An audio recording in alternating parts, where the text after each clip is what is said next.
जय श्री हरि कथा चैनल पर आप सभी भक्तों का हार्दिक स्वागत है। भक्तों, आषाढ़ का पावन महीना शुरू हो चुका है और आज यानी 17 जून 2026 को आषाढ़ मास की शुक्ल पक्ष की तृतीया तिथि है। यह कोई साधारण तारीख नहीं है, बल्कि यह दिन अपने आप में 3 ऐसे महान और चमत्कारी रहस्यों को समेटे हुए है जो आपके परिवार को अखंड सौभाग्य, अटूट धन समृद्धि और पारिवारिक खुशियों से भर सकता है। आज के दिन न सिर्फ माता पार्वती के त्याग का प्रतीक अरण्य तृतीया का पावन पर्व है, बल्कि आज दोपहर से नक्षत्रों के राजा पुष्य नक्षत्र का महासंयोग भी शुरू हो रहा है। इसके साथ ही आज का दिन हमारे लोकरंग में दामाद के सत्कार यानी जमाई षष्ठी के उत्सव की पृष्ठभूमि से भी जुड़ा है। माता पार्वती का वन पूजन, अरण्य तृतीया की कथा, नक्षत्रों के राजा पुष्य का उदय और खरीदारी का रहस्य, जमाई षष्ठी और दामाद के सत्कार की अमर लोक कथा। आज की ये तीनों कथाएं आपके भीतर भक्ति, श्रद्धा और रिश्तों की मिठास का एक नया संचार करेंगी। वीडियो को बिना स्किप किए अंत तक जरूर देखिएगा, क्योंकि कल इस महासंयोग में सुनी जाने वाली ये कथाएं साक्षात महालक्ष्मी और शिव पार्वती की कृपा दिलाने वाली हैं। कथा शुरू करने से पहले कमेंट बॉक्स में पूरी श्रद्धा के साथ जय श्री हरि या हर हर महादेव लिखना मत भूलिए। आइए रसपान करते हैं आज की पहली दिव्य कथा का। भक्तों, आइए सुनते हैं हमारी पहली कथा अरण्य तृतीया की। अरण्य का अर्थ होता है जंगल। यह कथा माता पार्वती के त्याग और प्रकृति के प्रति उनके प्रेम को दर्शाती है। सनातन धर्म के ग्रंथों और पुराणों में प्रकृति को साक्षात चेतना और ईश्वरीय शक्ति का रूप माना गया है।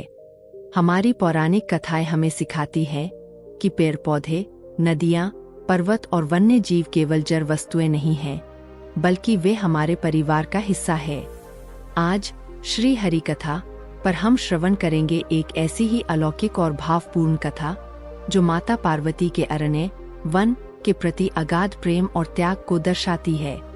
यह कथा है अरण्य तृतीया की, जिसे उमा तृतीया भी कहा जाता है, जिसका व्रत रखने से महिलाओं को अखंड सौभाग्य और सुखी दाम्पत्य जीवन का वरदान मिलता है। इस अलौकिक कथा की पृष्ठभूमि हिमालय राज के दिव्य महलों से शुरू होती है। राजा प्रचेता और माता मैना की पुत्री के रूप में जन्मी माता पार्वती बचपन से ही अत्यंत तेजस्वी और सात्विक स्वभाव की थीं।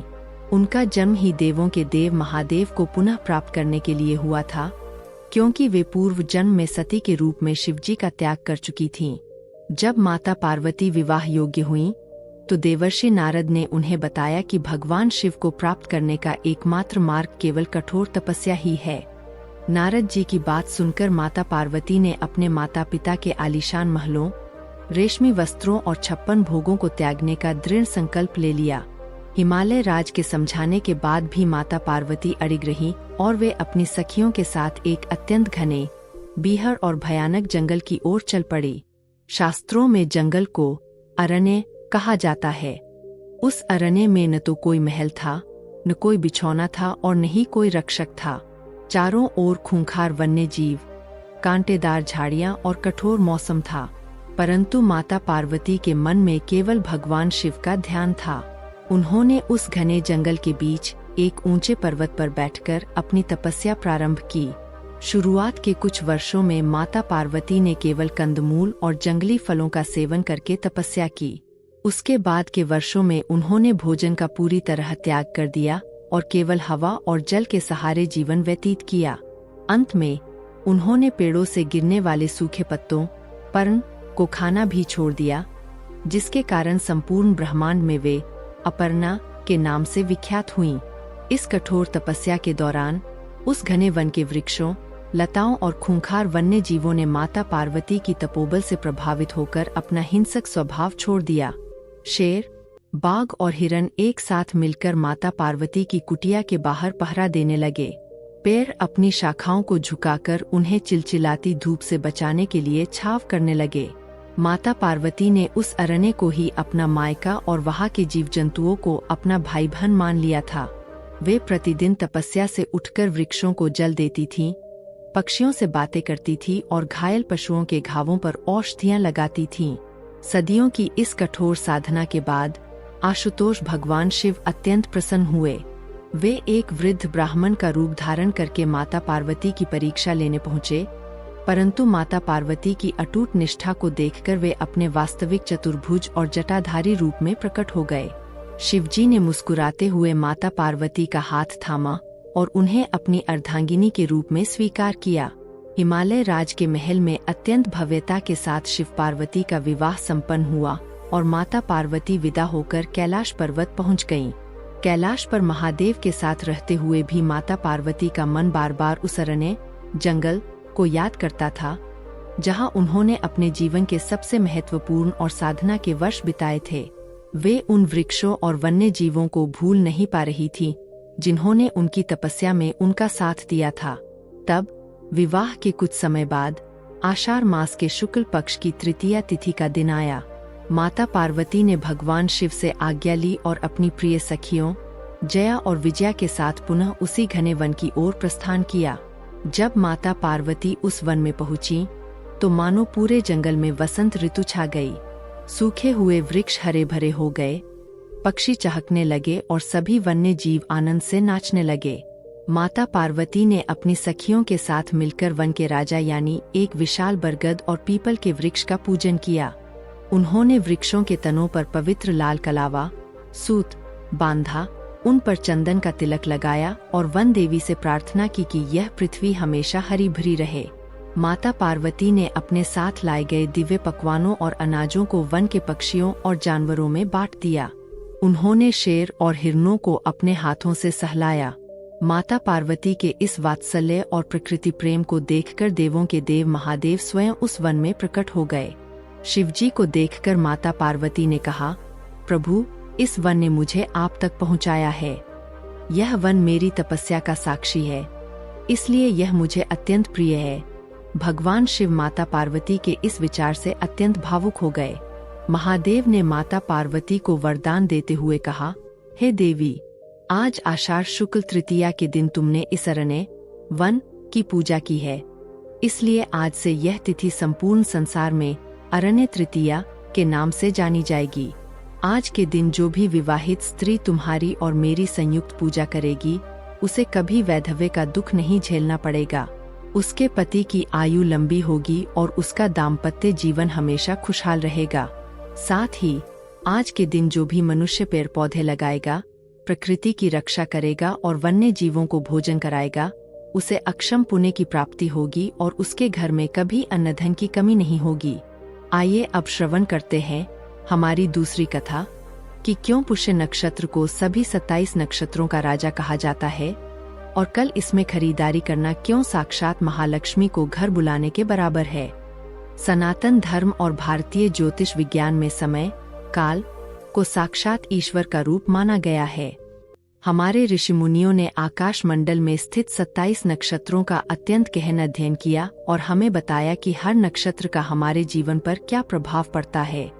परंतु क्या आप जानते हैं कि इन सभी 27 नक्षत्रों में से एक ऐसा नक्षत्र भी है जिसे नक्षत्रों का राजा या अमृत सिद्धि योग का कारक माना जाता है।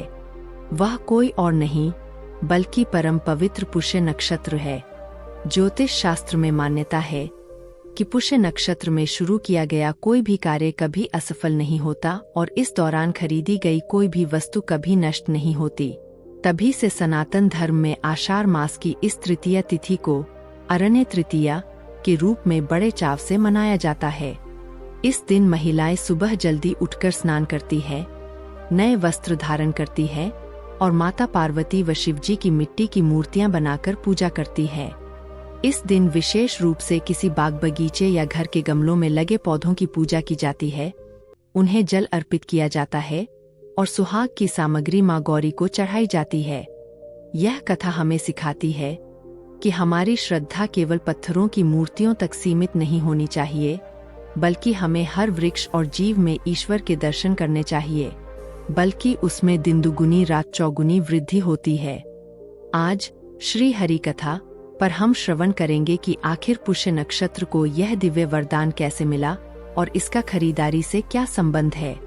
इस अलौकिक कथा की शुरुआत सृष्टि के रचना काल से होती है, जब ब्रह्मा जी ने संपूर्ण ब्रह्मांड, देवताओं, मनुष्यों और आकाशीय पिंडों का निर्माण किया था। ब्रह्मा जी ने आकाश मंडल को 27 भागों में विभाजित किया, जिन्हें हम 27 नक्षत्र कहते हैं। इन सभी नक्षत्रों के अलग अलग रूप, स्वभाव और गुण थे। ब्रह्मा जी ने इन नक्षत्रों की शक्तियों को संतुलित करने के लिए इनके अधिपति देवताओं और ग्रहों को नियुक्त करने का विचार किया। उस समय आकाश मंडल में एक अत्यंत शांत, तेजस्वी और परोपकारी नक्षत्र था, जिसका नाम था पुष्य। पुष्य का संस्कृत में शाब्दिक अर्थ होता है पोषण करने वाला, ऊर्जा देने वाला या पुष्ट करने वाला। पुष्य नक्षत्र स्वभाव से अत्यंत कोमल, धार्मिक और वेदों का ज्ञाता था। वह चाहता था कि संसार का हर जीव सुखी रहे और किसी के जीवन में कभी दरिद्रता या दुख का वास न हो। पुष्य के इस पवित्र और निस्वार्थ स्वभाव को देखकर सृष्टि के रचयिता भगवान ब्रह्मा अत्यंत प्रसन्न हुए। ब्रह्मा जी ने पुष्य को अपने पास बुलाया और कहा, हे पुष्य, तुम्हारी निस्वार्थ भावना और परोपकार को देखकर तुम्हें एक बहुत बड़ा पद सौंप रहा हूँ। आज से मैं देवताओं के पूज्य गुरु, ज्ञान और बुद्धि के सागर देवगुरु बृहस्पति को तुम्हारा अधिपति, मुख्य देवता नियुक्त करता हूँ। देवगुरु बृहस्पति का वास होने के कारण तुम हमेशा ज्ञान, धर्म और समृद्धि से परिपूर्ण रहोगे। इतना ही नहीं, ब्रह्मा जी ने पुष्य नक्षत्र की कुंडली और स्थिति को सुदृढ़ करने के लिए न्याय के देवता और कर्मफल दाता शनि देव को पुष्य नक्षत्र का स्वामी ग्रह, रूलिंग प्लैनेट, बना दिया। ज्योतिष के इतिहास में यह एक अत्यंत दुर्लभ और चमत्कारी संयोग था। एक तरफ देवगुरु बृहस्पति का दैवीय आशीर्वाद, जो साक्षात नारायण के ज्ञान का प्रतीक है, और दूसरी तरफ शनि देव का स्थायित्व और न्याय चक्र, जो किसी भी चीज को लंबे समय तक स्थिर और मजबूत रखते हैं। जब ज्ञान और स्थायित्व का यह अनूठा मिलन हुआ, तो पुष्य नक्षत्र की शक्तियां असीम हो गईं। परंतु जैसे जैसे समय बीता, आकाश मंडल के अन्य नक्षत्रों के मन में पुष्य के प्रति ईर्ष्या की भावना जागने लगी। उन्हें लगा कि पुष्य को बिना किसी कठिन परिश्रम के इतना बड़ा सम्मान और नक्षत्रों के राजा का पद मिल गया है। इस ईर्ष्या के कारण एक दिन सभी नक्षत्रों ने मिलकर पुष्य का उपहास उड़ाना शुरू कर दिया। उन्होंने कहा, हे पुष्य, तुम भले ही देवगुरु के प्रिय हो, परंतु इस संसार के मनुष्य केवल भौतिक सुखों, धन दौलत और ऐश्वर्य के पीछे भागते हैं। तुम्हारे पास शांति और धर्म तो है, परंतु सांसारिक समृद्धि और धन को आकर्षित करने की शक्ति तुम्हारे पास नहीं है। मनुष्य तुम्हारी पूजा क्यों करेगा? अन्य नक्षत्रों के ये कटु वचन सुनकर पुष्य नक्षत्र का हृदय अत्यंत दुखी हो गया। वह किसी से विवाद नहीं करना चाहता था। उसने चुपचाप आकाश मंडल का त्याग किया और पृथ्वी लोक पर आकर घोर वन में भगवान श्री हरि विष्णु की कठिन तपस्या प्रारंभ कर दी। पुष्य ने सदियों तक अन्न जल का त्याग करके नारायण के, लक्ष्मी नारायण रूप का ध्यान किया। उसकी तपस्या इतनी तीव्र थी कि वैकुंठ धाम में शेषनाग पर विराजमान भगवान विष्णु का आसन डोलने लगा। प्रभु ने देखा कि उनका प्रिय नक्षत्र पुष्य अत्यंत व्याकुल होकर उन्हें पुकार रहा है। तभी माता लक्ष्मी के साथ भगवान श्री हरि विष्णु साक्षात पुष्य के सामने प्रकट हुए। नारायण के दिव्य शंख, चक्र और गदाधारी रूप को देखकर पुष्य के आंसू बहने लगे। उसने प्रभु के चरणों में साष्टांग दंडवत प्रणाम किया। भगवान विष्णु ने अत्यंत मधुर स्वर में कहा, उठो हे प्रिय पुष्य, मैं तुम्हारी निष्कलंक तपस्या और पवित्र हृदय से अत्यंत प्रसन्न हूँ। मुझे ज्ञात है कि अन्य नक्षत्रों ने तुम्हारा अपमान किया है, परंतु तुम विचलित मत हो। आज मैं तुम्हें एक ऐसा वरदान देने आया हूँ जो इस ब्रह्मांड में किसी अन्य नक्षत्र के पास नहीं है। भगवान विष्णु के साथ खड़ी धन की देवी माता लक्ष्मी ने मुस्कुराते हुए आगे कहा, हे पुष्य, चूंकि तुमने नारायण के साथ साथ मेरी भी आराधना की है, इसलिए आज से मैं तुम्हें अक्षय पात्रा का वरदान देती हूँ। जब भी पृथ्वी लोक पर तुम्हारा संयोग किसी पवित्र तिथि से होगा, तो वह समय साक्षात मेरा ही रूप माना जाएगा। उस काल में जो भी मनुष्य सोने, चांदी, भूमि, वाहन या किसी भी मांगलिक वस्तु की खरीदारी करेगा, उस वस्तु पर मेरा सदा के लिए नियंत्रण हो जाएगा।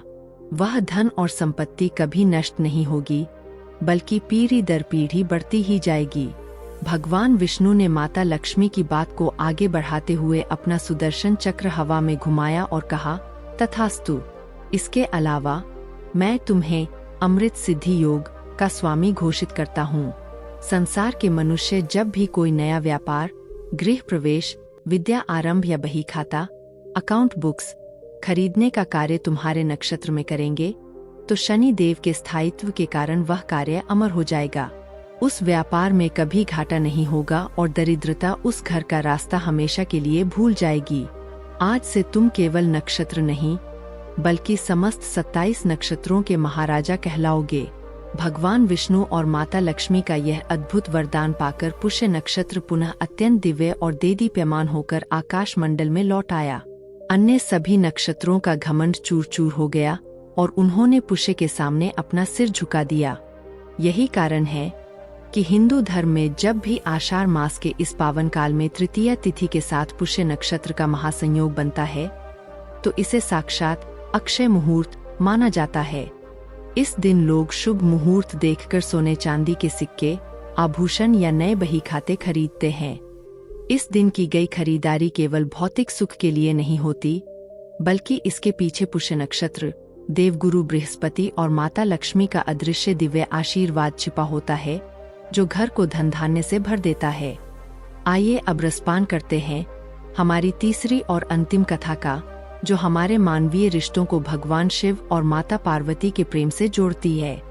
सनातन धर्म और भारतीय संस्कृति की सबसे बड़ी विशेषता यह है कि यहाँ केवल देवी देवताओं की पूजा ही नहीं की जाती, बल्कि हमारे आपसी मानवीय रिश्तों को भी अध्यात्म और त्योहारों से जोड़कर अमर बना दिया गया है।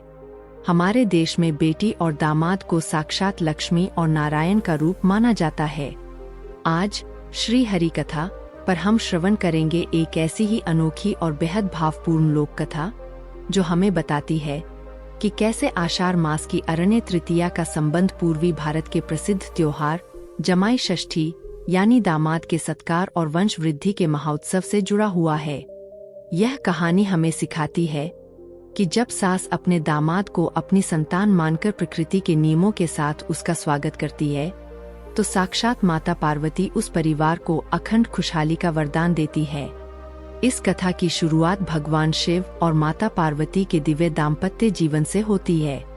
विवाह के पश्चात जब माता पार्वती कैलाश पर्वत पर रहने लगी, तब उनके मन में अपने मायके यानी हिमाचल राज्य के महल की याद आने लगी। उधर पृथ्वी लोक पर भी ग्रीष्म ऋतु के बाद जैसे ही आषाढ़ मास के बादलों की गड़गड़ाहट शुरू हुई, लोकमानस में अपनी बेटियों और दामादों को आदर देने की परंपराएं जाग उठीं। पौराणिक मान्यताओं के अनुसार जब माता पार्वती विवाह के बाद पहली बार आषाढ़ मास की तृतीया तिथि को अपनी सखियों के साथ हरने वन की पूजा करने गईं, तो उन्होंने केवल वृक्षों को ही नहीं सींचा, बल्कि संसार की समस्त पुत्रियों और दामादों के सुखी जीवन की कामना भी की।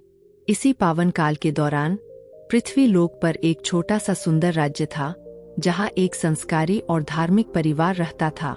उस परिवार की एक अत्यंत रूपवती और शीलवान पुत्री थी, जिसका विवाह कुछ समय पहले ही एक योग्य नवयुवक के साथ हुआ था। विवाह के बाद पहली बार आषाढ़ का महीना आया था। शास्त्रों के अनुसार विवाह के पहले वर्ष में आषाढ़ के महीने में सास और दामाद का एक ही घर में रहना या एक दूसरे को देखना शुभ नहीं माना जाता था। इस लोक नियम के कारण बेटी अपने मायके आ चुकी थी और दामाद अपने घर पर था, परंतु माँ का हृदय अपनी बेटी के सुहाग और दामाद के कल्याण के लिए हमेशा व्याकुल रहता था। उस परिवार की माता बचपन से ही अरण्य तृतीया और वन देवी की परम भक्त थी। जब आषाढ़ शुक्ल तृतीया का दिन आया, तो उसने माता पार्वती का ध्यान करते हुए अपने घर के समीप स्थित एक पवित्र उपवन बागीचे में जाकर पूजा की। उसने बांस के वृक्ष, आम के पल्लव और वन के ताजे फलों को माता पार्वती और शिवजी के चरणों में अर्पित किया। पूजा करते समय उसके मन में विचार आया कि जैसे महादेव स्वयं इस सृष्टि के सबसे उत्तम दामाद हैं, वैसे ही क्यों न वे अपने दामाद को भी साक्षात शिव का अंश मानकर उनका विशेष सत्कार करें, जिससे उनकी बेटी का वैवाहिक जीवन हमेशा अटूट रहे। परंतु तत्कालीन सामाजिक और ज्योतिषीय नियमों के अनुसार आषाढ़ के शुरुआती दिनों में दामाद का सीधे घर में प्रवेश वर्जित था। तब उस चतुर और ममता में माता ने वन देवी माता पार्वती के अरण्य रूप से प्रार्थना की और एक अनोखा मार्ग निकाला। उसने अरण्य तृतीया के दिन से ही अपने दामाद को आदरपूर्वक बुलाने की तैयारियां शुरू कर दीं। उसने विचार किया कि अरण्य तृतीया की इस पूजा के ठीक 3 दिन बाद आने वाली आषाढ़ शुक्ल षष्ठी तिथि को वह इस सत्कार को पूर्ण करेगी, जिसे आज लोक परंपरा में जमाई षष्ठी कहा जाता है। षष्ठी तिथि के दिन जैसे ही दामाद राजा का मायके की सीमा पर आगमन हुआ, सास ने उनका स्वागत किसी साधारण अतिथि की तरह नहीं, बल्कि साक्षात महादेव के रूप में किया। अरण्य तृतीया की पूजा से अभिमंत्रित किए गए बांस के पत्तों, धान के पौधों और वन के ताजे कंदमूल से दामाद की आरती उतारी गई। सास ने दामाद के माथे पर दही और अक्षत का तिलक लगाया और उनके हाथ में एक पवित्र सूत का धागा बांधा, जिसे षष्ठी तागा कहा जाता है। यह धागा दामाद की लंबी उम्र और दीर्घायु की कामना के लिए था। इसके बाद प्रकृति के उपहारों यानी आम, लीची, जामुन और कटहल जैसे आषाढ़ मास के मीठे फलों से दामाद का थाल सजाया गया। दामाद को नए रेशमी वस्त्र भेंट किए गए और उन्हें हाथ के पंखे, तार के पत्तों से बने पारंपरिक पंखे से हवा झली गई, जो सास के आदर और स्नेह का प्रतीक था। दामाद अपनी सास के इस निस्वार्थ प्रेम और दिव्य सत्कार को देखकर अत्यंत भावुक हो गए। उन्होंने झुककर अपनी सास के चरण स्पर्श किए और अपनी पत्नी को हमेशा सुखी रखने का वचन दिया। जब वैकुंठ धाम से भगवान विष्णु और कैलाश से माता पार्वती ने पृथ्वी लोक पर सास दामाद के इस पावन और मर्यादित रिश्ते को देखा, तो वे अत्यंत प्रसन्न हो गए। माता पार्वती ने साक्षात प्रकट होकर उस बूढ़ी माँ को दर्शन दिए और कहा, हे कल्याणी, तुमने अरण्य तृतीया की प्रकृति पूजा को अपने दामाद के सत्कार से जोड़कर इस रिश्ते को देवतुल्य बना दिया है। आज से जो भी माता आषाढ़ मास के इस पखवाड़े में अपने दामाद का ऐसा सत्कार करेगी, उसके दामाद को दीर्घायु प्राप्त होगी, उसकी पुत्री का सुहाग हमेशा अमर रहेगा और उनके वंश की वृद्धि कभी नहीं रुकेगी। उनका घर हमेशा धन धान्य और संतानों की किलकारियों से गूंजता रहेगा। तभी से पूर्वी भारत और देश के कोने कोने में अरण्य तृतीया से शुरू होकर जमाई षष्ठी तक चलने वाला ये उत्सव पारिवारिक प्रेम का सबसे बड़ा प्रतीक बन गया। यह त्योहार हमें सिखाती है कि दामाद केवल एक रिश्तेदार नहीं, बल्कि वह उस वंश का रक्षक है जो हमारी बेटी को लक्ष्मी बनाकर अपने घर ले जाता है। इसलिए उसका सम्मान करना साक्षात नारायण का सम्मान करने के बराबर है। तो भक्तों, आज 17 जून को आषाढ़ मास के इस पावन महासंयोग पर आप भी सुबह जल्दी उठकर स्नान करें, शिवगौरी का पूजन करें, अपने घर के पौधों में जल अर्पित करें और अगर संभव हो तो पुष्य नक्षत्र के शुभ मुहूर्त में अपने घर की समृद्धि के लिए कोई न कोई मांगलिक वस्तु अवश्य खरीदे। आशा है श्री हरि कथा की यह विशेष त्रिवेणी प्रस्तुति आपको बहुत पसंद आई होगी। इस वीडियो को लाइक करें, अपने मित्रों, परिवार और विशेषकर अपनी बेटियों और दामादों के साथ शेयर जरूर करें ताकि वे भी इस महासंयोग का पुण्य पा सके। चैनल को सब्सक्राइब करके बेल आइकन दबाना ना भूलें ताकि ऐसी ही दिव्य कथाएं आपको रोज मिलती रहें। मिलते हैं अगले पावन प्रसंग के साथ, तब तक के लिए जुड़े रहिए हमारे साथ। जय श्री हरि, हर हर महादेव।